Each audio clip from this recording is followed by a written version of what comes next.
নমস্কার বন্ধুরা, আমি maestro Aniruddha Majumdar. Welcome to my channel art interpretation and symbology.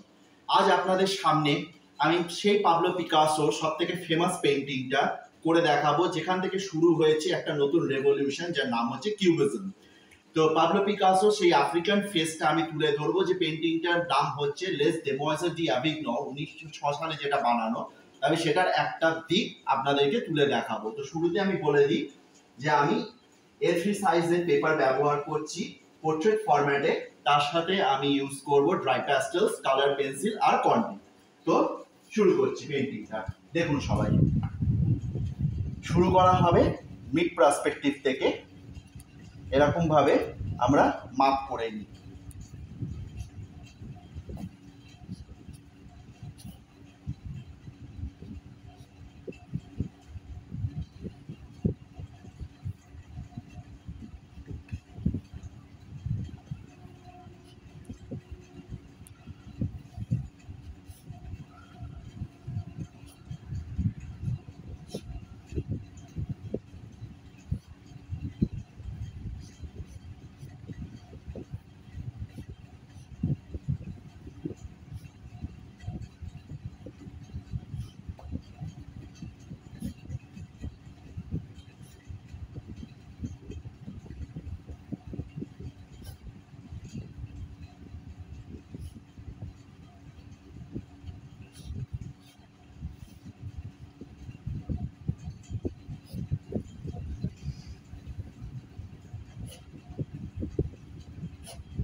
এখানে আপনারা দেখতে পাচ্ছেন মাল্টিপলস লাইনের প্রয়োগ করা হচ্ছে।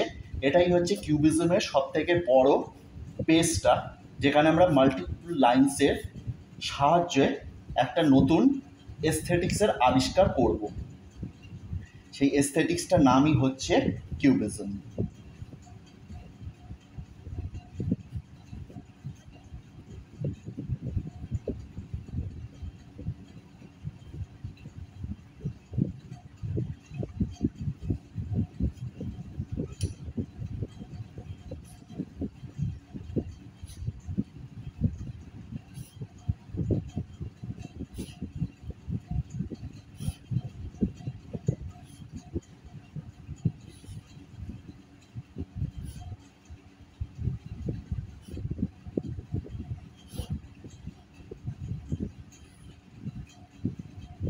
যে মিডিয়ামটায় আমি কাজ করছি সেটা হচ্ছে the national medium of France, কন্টি।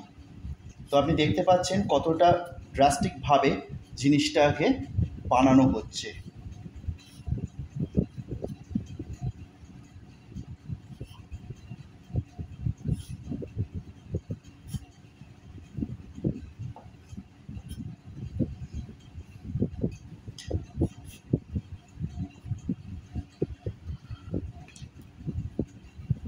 এই যে দুটো ফিগার্স আপনারা দেখতে পাচ্ছেন, এটা হচ্ছে দ্য আফ্রিকান মাস্ক।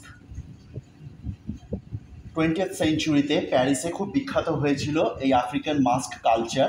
সেইটা দিয়ে কন্টেম্পোরারি আর্টিস্টরা নিজেদের ক্যানভাস ভরিয়েছে এই এস্থেটিক্সটাকেই নিয়ে, দ্য আফ্রিকানিজম অ্যান্ড দ্য জাপানিজম। নেক্সট,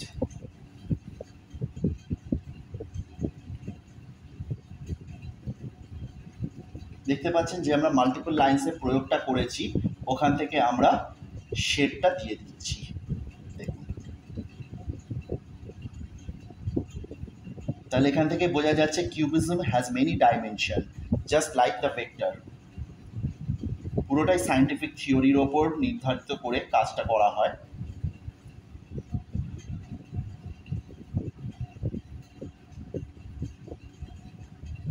তো বন্ধুরা, এই হচ্ছে সেই ফেমাস পেন্টিংটার একটা ঝলক, যেটা আমি ড্রয়িং দিয়ে আপনাদের সামনে তুলে ধরলাম। এবার মানুষের যেরকম ইচ্ছে তাদের মনের মতন কালার এর ওপর দিতে পারবে। তো বন্ধুরা, আমার পেন্টিং যদি আপনাদের ভালো লেগে থাকে তাহলে লাইক করুন, শেয়ার করুন, সাবস্ক্রাইব করুন, কমেন্টস করুন। এরকম নিত্য নতুন মডার্ন আর্ট নিয়ে আমি এস্থেটিক্স, সিম্বলিজম আর ইন্টারপ্রিটেশন আপনাদের সামনে তুলে ধরবো।